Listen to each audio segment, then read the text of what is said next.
Hey, welcome back to New Day.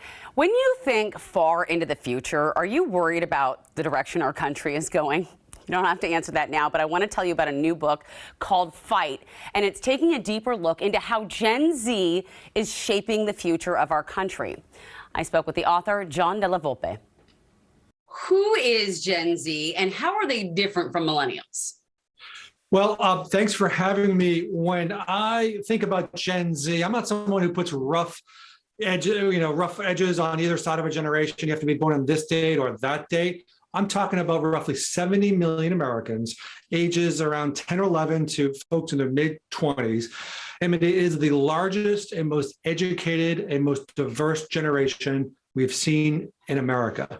And I think what makes them unique and what makes them special, I suppose, is the fact that they've grown up, I believe, seeing more turmoil and more chaos than any group of young Americans or any generation, at least 7 or 8 decades.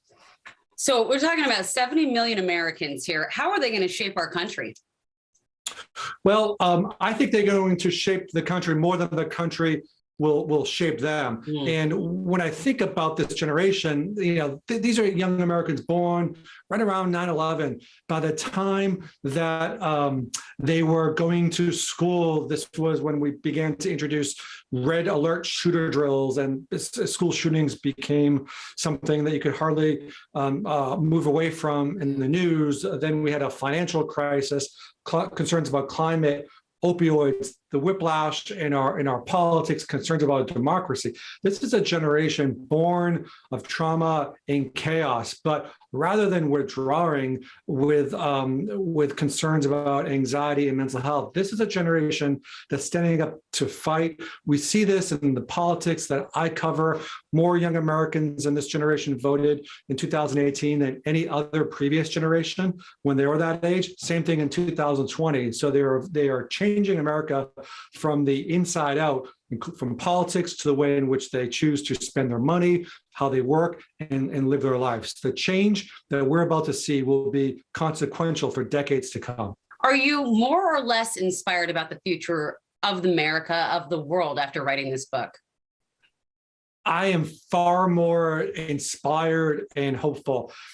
I think I'm probably more hopeful than the current generation, because they don't have the context and they can't necessarily see and think about their impact that they are having. They're having a greater impact than we already know.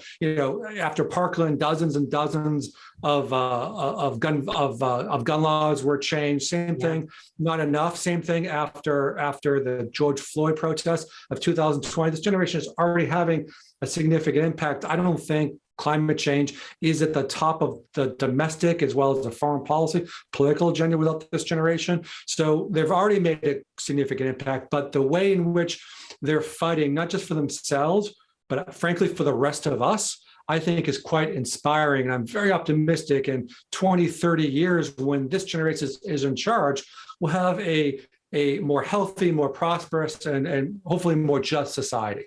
I mean, you gave me the chills when you mentioned some of those examples there, and triggering my memory on it. Beyond politics, what can we learn from Fight to help us understand the future of work? Well, the way I think about this, specifically around work and also, the kind of the economy more broadly, we once lived in a time where consumers voted. Now we're living in a time where voters consume. In other words, these political values that this generation are developing and they'll carry through life are going to impact how they vote, we talked about, but also how they choose to work. Companies must serve a social purpose if they are to attract this generation of Americans. This is going to be something that fits within the overall framework of our life, around family and community. Work must serve a social purpose. I also expect the way in which we eat in our agriculture to change significantly. This is the first plant-forward generation. There'll be hundreds of millions of dollars reinvested in agriculture, and I think we're likely to see a renaissance of agriculture in the next several years. I also think what this means for community and how we live and communicate. Younger people, members of Gen Z, I think would judge themselves and develop an American dream based not just on the stuff that they can buy, but the bonds that they create and the bonds that they make within their family and within the broader community. I loved his positive take on things. It really kind of changed my outlook on the future.